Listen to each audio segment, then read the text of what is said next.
Amour. Je n'entends pas bien. Amour.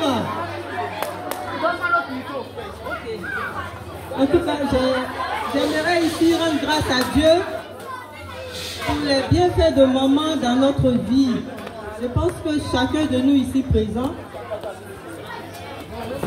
a eu un signe de la part de maman. C'est sûr, tu ne peux pas venir à sa souche d'arbre sans que elle t'ait réalisé ou exaucé un vœu. Voilà, donc mon témoignage, c'est lors de l'intercession que nous avons eu à effectuer lorsque maman a fait sa mission aux États-Unis. Voilà, au cours de cette mission-là, nous étions dans l'équipe d'intercession. Et pendant l'intercession, j'espère qu'on m'écoute bien, hein. Pendant l'intercession, tu sais, maman nous a demandé de prier d'une certaine manière. Pendant l'intercession, on faisait des prières assez rapides. Et moi, chaque fois que je priais, je me retrouvais à un certain endroit. Plus précisément dans la zone du zoo. Voilà, du zoo, sur cette voie, vers Paillé et tout ça. Et ça s'est répété 3 fois de suite. Je me posais la question de savoir pourquoi je partais toujours vers cet endroit-là. Voilà.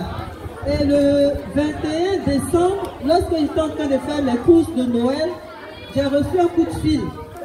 Pour les anciens d'ici, ils savent que au départ de l'oratoire, quand je venais ici, je venais avec mon fils, mon neveu, j'étais avec ma soeur aussi. Bon, finalement, ils ont tous grandi, ils sont plus avec moi.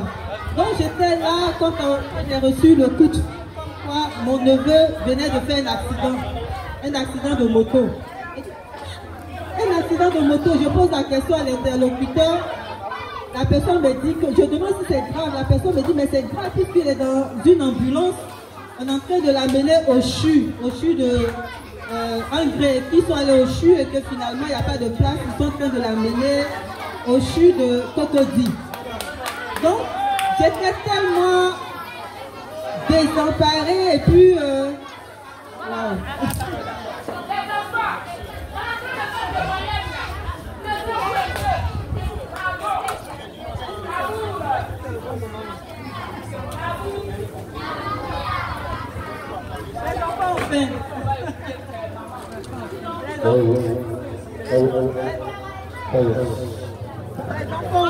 Voilà, les enfants ont fait. Donc, ils vont bientôt passer à table. Je continue. Donc, je disais comme ça que quand j'ai demandé si l'accident était grave, on m'a dit oui, c'est grave puisqu'il est dans une ambulance, on l'a amené au CHU d'Angré, il n'y a pas de place, on est en train de l'envoyer au CHU de Cocody. Donc, j'ai laissé tout mon caddie. Et puis bon, parce que moi les motos, j'ai toujours eu peur des motos. Quand je vois les jeunes à moto, je suis tout le temps inquiète. Parce qu'ils ne prennent aucune précaution, ils ne respectent aucun feu, ils ne respectent même pas le code de la route. Donc quand on m'a dit ça, vraiment j'ai pris peur. Donc j'ai tout laissé et puis nous sommes rentrés à Chichon. Nous sommes rentrés au CHU de Cocody. Effectivement, on est arrivé, il était déjà arrivé au CHU. Mais qu'est-ce que vous faites là?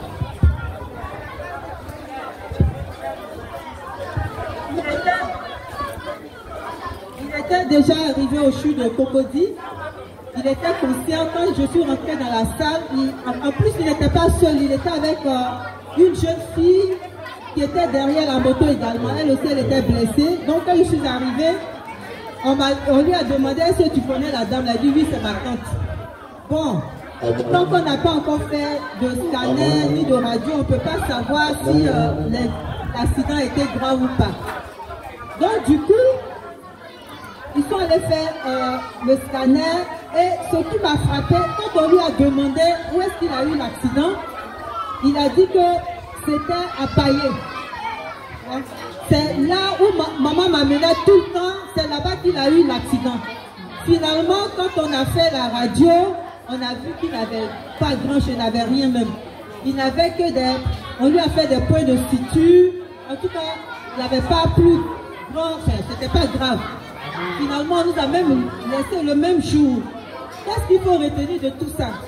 Quand maman m'amenait tout le temps là-bas, elle avait déjà préparé le terrain, elle avait amené ses anges sur place pour atténuer le choc. Parce que ce qui s'est passé, c'est qu'il a perdu le contrôle de la moto et il est rentré sous un gros camion qui était stationné à Paillé. Et maman m'avait déjà précédé là-bas avec les anges, puisque j'avais déjà vu ça avant que ça n'arrive. Pour dire que quand on travaille pour maman, elle aussi elle travaille pour nous. Voilà. Quand on vient chez maman, on ne perd pas le temps. On ne perd pas le temps, maman est toujours à notre écoute. Elle fait vraiment au-delà de ce que nous pouvons espérer et même attendre d'elle. Parce qu'en plus de cela, en fait, il y avait un esprit de mort qui planait autour de mon fils là. Parce que 2 jours avant, sur son profil, j'avais vu, il avait mis un esprit, les têtes de mort avec squelette. Donc je l'ai interpellé, j'ai dit, mais il faut enlever ça, c'est pas bon, il faut attirer la bénédiction sur toi. Donc du coup, il a enlevé, il a mis une image plus gaie. Pour dire que déjà, l'esprit de mort planait autour de mon enfant là. Heureusement, maman avait déjà précédé sur les lieux avec les anges, ce qui a fait que quand il a eu l'accident, ça n'a pas été plus grave que ça. Donc vraiment, je tenais on dit merci à maman, qu'on l'ovationne très fort, parce qu'elle a vraiment évité un grave accident qui pourrait même conduire à la mort mon fils là. Donc vraiment, j'aimerais lui dire merci, merci, merci et merci.